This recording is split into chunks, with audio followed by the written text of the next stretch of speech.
आज के हमारे इस वीडियो में इको पॉइंट पर आपका स्वागत है।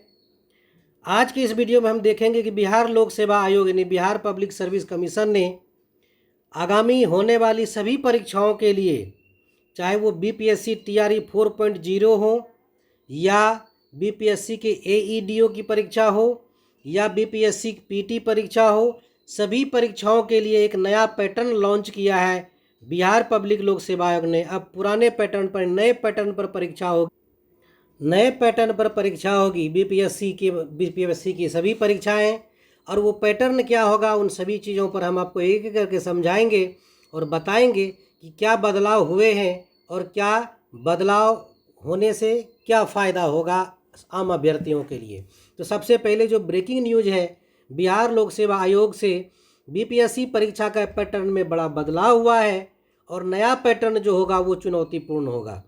4 वैकल्पिक प्रश्नों की जगह वो 5 वैकल्पिक प्रश्न होंगे और किसी न किसी जो सभी प्रश्नों का उत्तर है उसको देना अनिवार्य होगा, चाहे ए दीजिए, बी दीजिए, सी दीजिए, डी दीजिए, ई दीजिए। तो चलिए इसको हम लोग समझते हैं एक एक करके। लेकिन उसके पहले यदि अभी तक आपने हमारे चैनल को सब्सक्राइब नहीं किया है, लाइक नहीं किया है, तो लाइक और सब्सक्राइब करना बिल्कुल नहीं भूलें। क्या परिवर्तन हुआ है उसको चलिए समझते हैं। देखिए, बिहार लोक सेवा आयोग ने प्रेस विज्ञप्ति जारी कर कहा है कि एमसीक्यू परीक्षा के प्रश्नों के नियमों में एक बड़ा बदलाव जो है यहाँ पर किया गया है। क्या बदलाव किया गया है कि कह रहा है कि अब जो है, जो पहले ए बी सी और डी 4 ऑप्शन होते थे, अब 4 ऑप्शन नहीं बल्कि ए बी सी डी और एक ई यानी 5 विकल्प होंगे। पहले 4 विकल्प होते थे, अब 5 विकल्प होंगे। 4 मल्टीपल चॉइस में 4 में से कोई सही आंसर होगा और 5वां क्वेश्चन जो है नॉट अटेम्प्टेड किया गया है। यानी अगर ए बी सी डी में से उत्तर आपको पता नहीं है तो आपको ई ऑप्शन कलर करना होगा, यानी नॉट अटेम्प्टेड बताना होगा बीपीएससी को कि आपने उस चारों में से किसी ऑप्शन को नहीं चुना है, आप उस प्रश्न का उत्तर नहीं जानते हैं, ये बीपीएससी को बताना होगा। यानी आप ए बी सी डी ई में से कोई ना कोई एक आपको जो है रंगना पड़ेगा, गोला भरना पड़ेगा। अब बड़ा सवाल यहाँ पर है कि अगर आपने ए बी सी डी और D, A B C D जो 4 ऑप्शन होंगे, उस 4 ऑप्शन को आपने अगर नहीं भरा तो क्या होगा। देखिए, अब आपके पास 5 ऑप्शन होंगे, ए बी सी डी और ई, 5 विकल्प होंगे आपके सामने में और 5 विकल्पों में से कोई एक विकल्प आपको भरना होगा, चाहे ए बी सी डी ई, चाहे जौन सा विकल्प भरिए, लेकिन आपको भरना जरूरी होगा। ई का मतलब होगा कि आपने उस क्वेश्चन का आंसर नहीं दिया है, यानी उस क्वेश्चन को अटेम्प्ट आपने नहीं किया है। यदि आपको A B C D 4 option में से कोई ऑप्शन पता नहीं है, चारों में से कोई नहीं होगा, तो आपको ई भरना अनिवार्य होगा। यदि आपने ई नहीं भरा तो क्या होगा, यहाँ बड़ा सवाल। क्या करना होगा अभ्यर्थी को, ए बी सी डी में से कोई एक उत्तर चुनना होगा। अगर उत्तर नहीं चुनते हैं तो ई को आपको जो है ई ऑप्शन को यहाँ पर भरना होगा। और अगर आपने ई विकल्प को नहीं चुना, यानी अगर कोई विकल्प नहीं चुना, तो उस प्रश्न पर जो है 1/3 अंक की नेगेटिव मार्किंग होगी। यहाँ बीपीएससी बता रहा है कि अगर आपने ए बी सी डी यानी खाली छोड़ा, 5 में से कोई ऑप्शन नहीं रखा, तो आपके प्रश्नों पर 1/3 नेगेटिव मार्किंग होगा। अब यहाँ पर समझते हैं नेगेटिव मार्किंग क्यों होगा, क्यों किया गया बड़ा बदलाव। और ये बदलाव परीक्षा को जो है सटीक, अधिक सटीक, पारदर्शी और अनुशासित बनाने के लिए किया गया है। क्योंकि बहुत सारे सेटर ऐसे होते थे जो परीक्षा में तो बैठते थे, लेकिन ए बी सी और डी ऑप्शन में से किसी को कलर नहीं करते थे, ओएमआर को खाली छोड़ देते थे और सेटिंग के माध्यम से जो है उसको अंदर ही अंदर भरवा लेते थे। यहाँ पर बड़ा बदलाव बीपीएससी ने किया कि ए बी सी डी में से 4 अगर आप नहीं जानते हैं तो 5वां उत्तर आपको ई देना होगा और नहीं देने की स्थिति में 1/3 मार्क्स आपके काट लिए जाएंगे।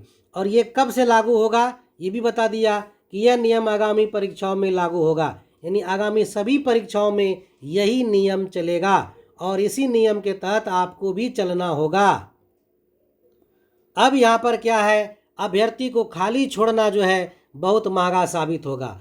अगर ए बी सी डी में से किसी आंसर को आप नहीं जानते हैं तो आपको ई को फिल करना होगा और ई अगर आपने फिल नहीं किया तो आपको नेगेटिव मार्किंग जो है यहाँ पर होगी। यानी कि अगर ए बी सी डी में से कोई भी आंसर नहीं आता है आपको तो आपको ई ऑप्शन जो है चुनना होगा और अगर आपने ई ऑप्शन को नहीं चुना तो आपके ऊपर एक क्वेश्चन गलत बनाने का आरोप होगा, यानी आपके 1/3 मार्क्स यहाँ पर काट लिए जाएंगे। ये बीपीएससी की ओर से बड़ा बदलाव किया गया है।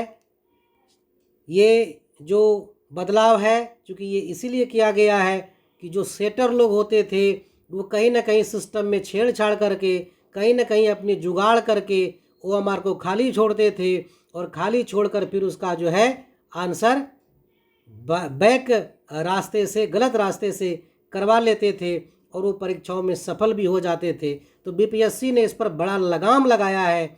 यहाँ पर एक और लगाम लगाना चाहिए कि जितने ओएमआर सीट आते हैं उस पर अभ्यर्थी का नाम और एडमिट कार्ड पर जो रोल नंबर है, पंजीयन नंबर है, वो पहले से ही छपा होना चाहिए और उसका सीरियल नंबर भी छपा होना चाहिए। तो इससे क्या होगा कि परीक्षाओं में जो धांधली होती है कि बीच में सेटिंग करके ओएमआर को रंग दिया जाता है वो जो है नहीं कर पाएंगे। और जो इन्विजिलेटर हैं उसके लिए भी कंपलसरी कर दिया जाए कि हर एक अभ्यर्थी का जो ओएमआर सीट है उसको चेक करे और ये चेक कर ले कि उसने किसी ऑप्शन को भरा है कि नहीं भरा है, कि खाली छोड़ा है। यदि ज़्यादा खाली छोड़ा है तो उसको वहीं पर मार्क कर दे, उसका रोल नंबर बीपीएससी को सबमिट कर दे। हालांकि एईडीओ की परीक्षा में और अन्य परीक्षाओं में ये नियम लागू है। यहाँ पर ये अभी तक लागू नहीं है कि जो ओएमआर सीट है उसमें पहले से विद्यार्थी का नाम, रोल नंबर वगैरह मौजूद होना चाहिए। तो इससे क्या होगा कि ओएमआर बदलाव की संभावना नहीं बन पाएगी। फिलहाल यहाँ पर बीपीएससी ने बड़ा बदलाव किया है। यदि ए बी सी डी में से आपसे कोई ऑप्शन आंसर नहीं आता है तो आप ई भरिए और अगर ई नहीं भरते हैं तो आपके 1/3 1/3 मार्क्स काट लिए जाएंगे। तो यहाँ बीपीएससी ने बड़ा बदलाव किया है, इसे ध्यान में रखना चाहिए सभी अभ्यर्थियों को और इसी के आधार पर परीक्षा में उत्तर देना चाहिए। यानी अब आपको सभी प्रश्नों पर जो है यहाँ पर जवाब देना अनिवार्य होगा। सभी प्रश्नों में किसी न किसी ऑप्शन को आपको रंगना होगा, चाहे ए भरिए, बी भरिए, सी या डी। नहीं जानते हैं कोई ऑप्शन नहीं तो ई भरिए, यहाँ पर जरूरी होगा, नहीं तो आपके 1/3 अंक काट लिए जाएंगे। ये बीपीएससी की तरफ से बड़ा बदलाव है, इसे समझना चाहिए हमें, और नहीं तो हमारे 1/3 यानी 1/3 मार्क्स कम हो सकते हैं, काटे जा सकते हैं। फिलहाल इस वीडियो में इतना ही। बने रहिए हमारे साथ।